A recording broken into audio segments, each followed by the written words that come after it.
दिगो विकासका 17वटा लक्ष्यहरू क्रमशः सजिलैसँग सम्झने तरिकाहरू मैले कविताबाट व्यक्त गर्न चाहन्छु। गरिबीले भोकै भइयो, स्वास्थ्य चाहियो, शिक्षा चाहियो। गरिबीले भोकै भइयो, स्वास्थ्य चाहियो, शिक्षा चाहियो। समानता दिनु पर्यो, स्वच्छ पानी पिउनु पर्यो। ऊर्जा घरमा आउनु पर्यो, रोजगारी पनि पाउनु पर्यो। ऊर्जा घरमा आउनु पर्यो, रोजगारी पनि पाउनु पर्यो।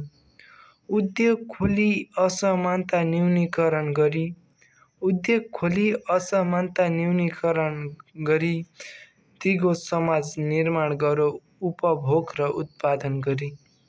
दिगो समाज निर्माण गरौँ उपभोग र उत्पादन गरी।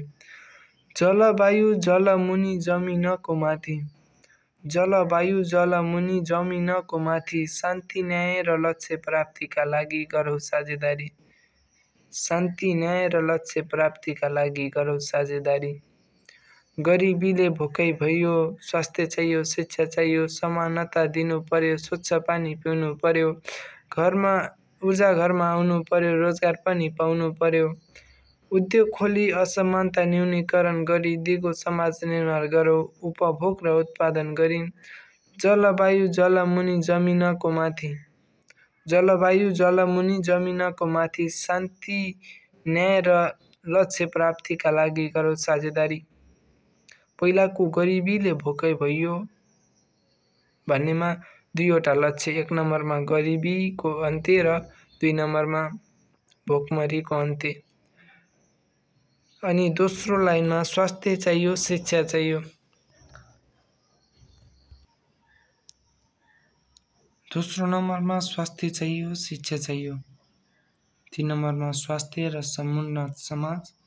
4 नम्बरमा गुणस्तर शिक्षा। तेस्रो लाइनमा गएर समानता दिनु पर्यो, स्वच्छ पानी पिउनु पर्यो। नम्बर 5 मा लैङ्गिक समानता दिनु पर्यो। 6 नम्बरमा स्वच्छ पानी पिउनु पर्यो, स्वच्छ पानी र सरसफाइ। 7 नम्बरमा गएर स्वच्छ ऊर्जामा सहज पहुँच हुन पर्यो, ऊर्जा आउनु पर्यो। 8 नम्बरमा गएर मर्यादित रोजगारी तथा आर्थिक वृद्धि, रोजगारी पनि पाउनु पर्यो।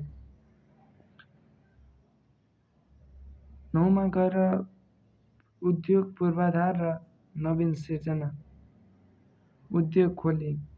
10 मा गएर असमानता न्यूनीकरण, उद्योग खोली असमानता न्यूनीकरण गरी। 11 मा दिगो सहर र समुदाय, दिगो समाज निर्माण गरौँ उपभोग र उत्पादन गरौँ।